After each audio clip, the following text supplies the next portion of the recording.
Ciao a tutti e benvenuti in questo nuovo video.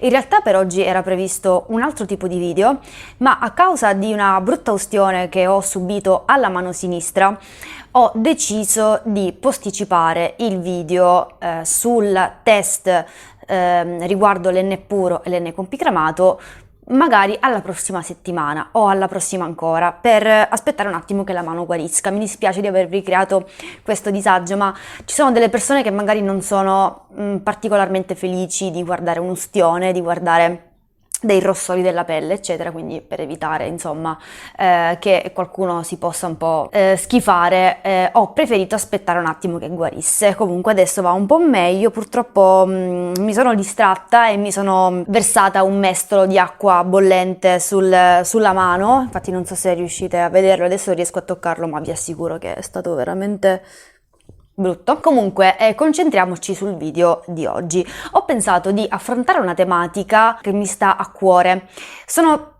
Veramente sono più tematiche che vorrei affrontare con voi in questo video. Cercherò di essere non troppo prolissa. Vorrei parlarvi del body shaming e dell'hair shaming e soprattutto dell'idea della donna all'interno della nostra società. Parleremo anche di capelli in questo contesto perché parliamo dell'hair shaming.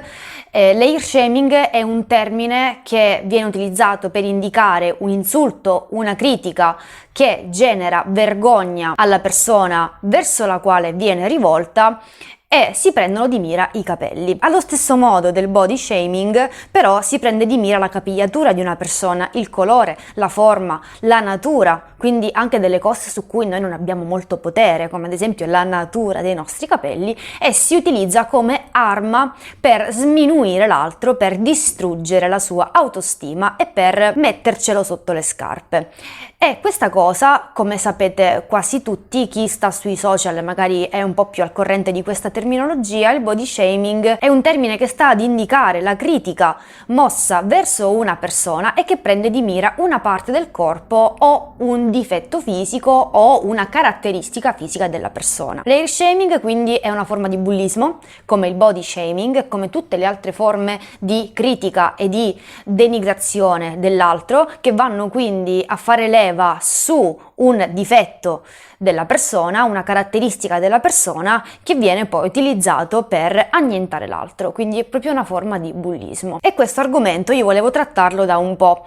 Poi mi sono imbattuta in una pubblicità che in realtà è abbastanza vecchia, io arrivo sempre con l'ultimo treno, me ne rendo conto, ma è una pubblicità di circa 2 anni fa che fece la Ferragni, che sponsorizzava la linea Pantene e che per pubblicizzarla parlava dell'hair shaming, di questa forma di bullismo sui capelli, e lei praticamente dice di aver subito in questa pubblicità, non so se è vero o meno, però in questa pubblicità lei dice, commentando tutti i commenti degli hater, dice di aver subito hair shaming perché è bionda e quindi automaticamente è classificata come stupida. Allora io capisco l'impegno, però secondo me questa pubblicità, questo spot è fatto un po' male. Allora, innanzitutto perché il termine hair shaming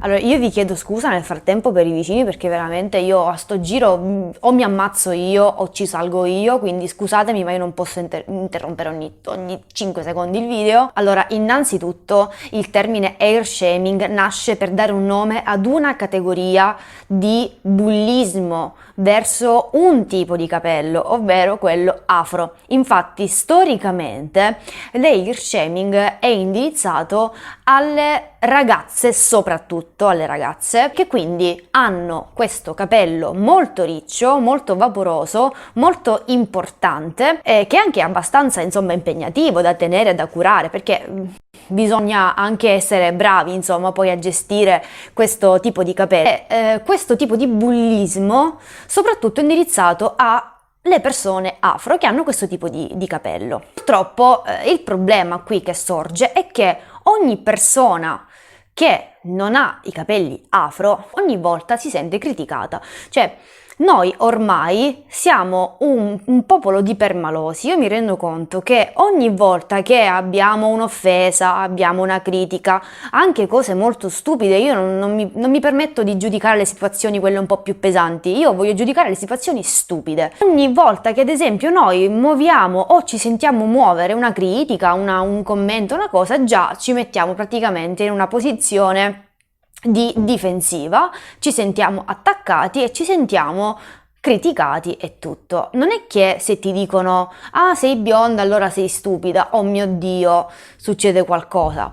Mi sembra in queste situazioni così surreali di trovarmi davanti a due persone. Una persona col mal di pancia che si lamenta del suo mal di pancia, di quanto le faccia male davanti a una persona che ha il cancro. Sicuramente non è una cosa bella, ma vi assicuro che anche io che non sono bionda ricevo continue offese per i miei capelli lunghi e non per il loro colore, come può succedere con la persona che ha i capelli biondi, ma io ricevo continue offese perché, guardate un po', ho deciso di tenere i miei capelli, di farli crescere, di farli arrivare a lunghezze consistenti e di curarli e non di donarli. Vi assicuro, ragazze, vi assicuro che io ricevo tantissimi insulti per questa mia scelta.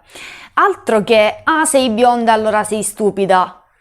Assolutamente no, cioè io ho ricevuto insulti pesantissimi perché tengo i capelli lunghi e non li dono a tutte quelle associazioni che fanno le parrucche per le persone che hanno il cancro e vi assicuro che le persone sono veramente molto cattive a volte, quindi anche io che sono in una categoria a livello di pregiudizio sociale protetta perché io sono mora e di solito le persone more sono considerate le donne more, ecco, le donne more sono considerate delle ottime madri, delle persone più serie perché quelle che hanno i capelli biondi sono stupide senza cervello. Vabbè, non capisco come il pigmento del nostro capello possa andare ad intaccare il nostro quoziente intellettivo e il quoziente emotivo, che sono due cose diverse, e quelle rosse sono delle grandi zoccole, possiamo dire, perché ovviamente se hai i capelli rossi quindi sei zoccola, che ha giustamente, e invece noi more siamo praticamente salve. Ma io vi assicuro che sono una persona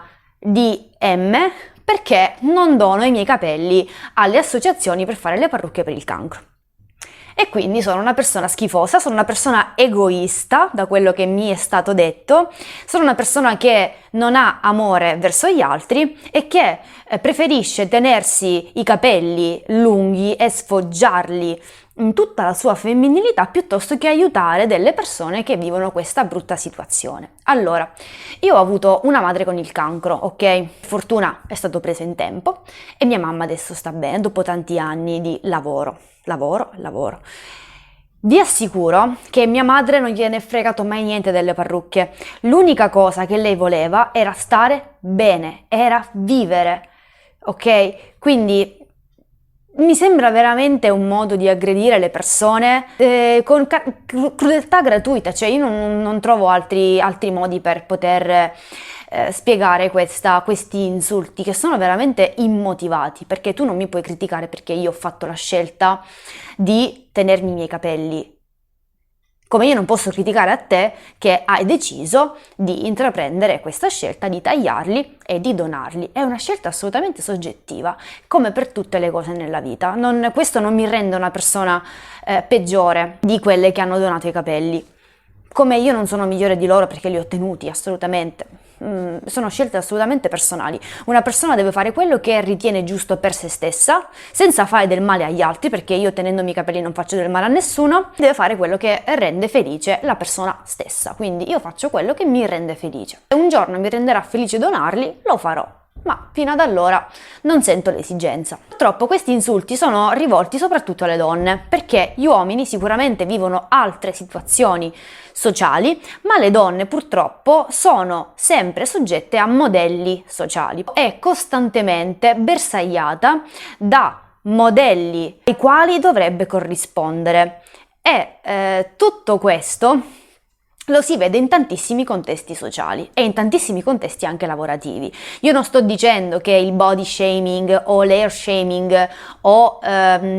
Gli omicidi, per dire, parlando di cose un po' più assurde, sugli uomini non esistono, assolutamente esistono pure, semplicemente i fenomeni legati all'universo femminile sono di più e quindi hanno bisogno di essere un attimo contestualizzati. Noi donne siamo sempre costrette in una categoria, dobbiamo corrispondere a quella categoria, a quel modello sociale.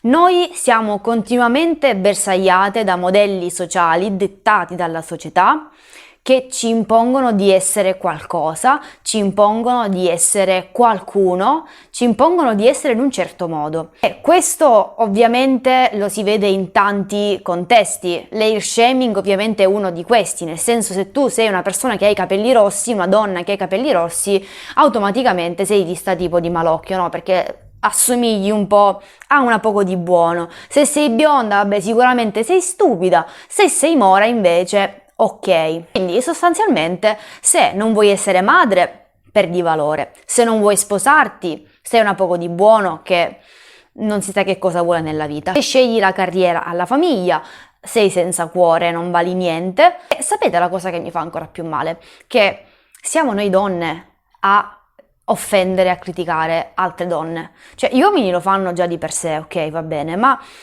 la fetta più grande di critiche e di insulti che la donna riceve deriva da un'altra donna. Noi non abbiamo coalizione, non siamo alleate, non creiamo alleanze. È brutto da dire, ma dovremmo farlo. Noi pensiamo che siano gli uomini il problema. No, gli uomini hanno tanti altri problemi sociali. Loro, ad esempio, non possono esternare le proprie emozioni perché il farlo sarebbe da deboli.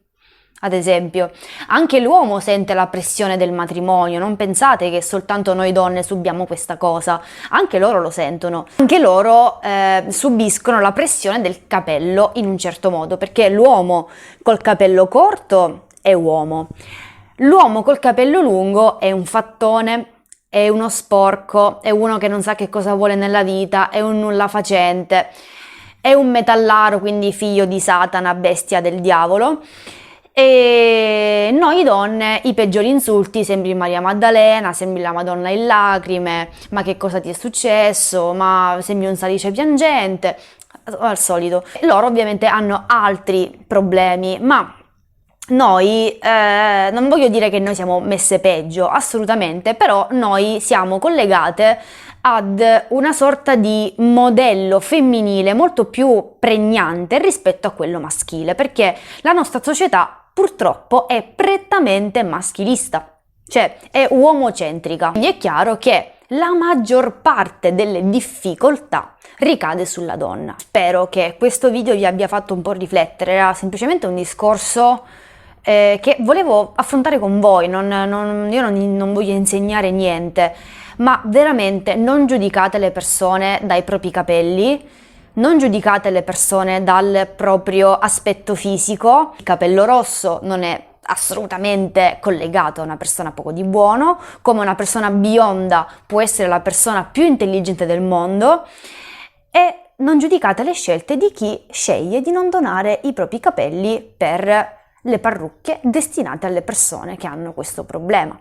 Allo stesso modo non giudicate gli uomini che preferiscono i capelli lunghi, perché secondo me un uomo con i capelli lunghi è meraviglioso. Io adoro tantissimo gli uomini con i capelli lunghi, sono belli, sono bellissimi, sono emblema di forza, di virilità e attirano subito la mia attenzione, non perché io abbia malizia. Io li vedo un po' come me, nel senso ritrovo un mio simile, è questo quello che vedo. E quindi ragazzi, se avete capelli lunghi, tenetevi lunghi perché siete meravigliosi. E a parte questo, spero di avervi fatto riflettere e spero di avervi fatto capire che la gente a volte fa veramente schifo, ok? E rispettatevi a vicenda, sostenetevi e non giudicate nessuno, come dicevo prima, né dai capelli, né dall'aspetto fisico, né dalle scelte. Tenete i capelli come cavolo volete e non vi sentite assolutamente in dovere di entrare in un modello sociale che per voi non vale niente. Bene, io adesso concludo qui il video, non voglio annoiarvi ulteriormente, fatemi sapere il vostro pensiero al riguardo, mi piacerebbe tanto conoscere anche la vostra opinione in merito a questi argomenti. Io adesso vi saluto e noi ci vediamo al prossimo video.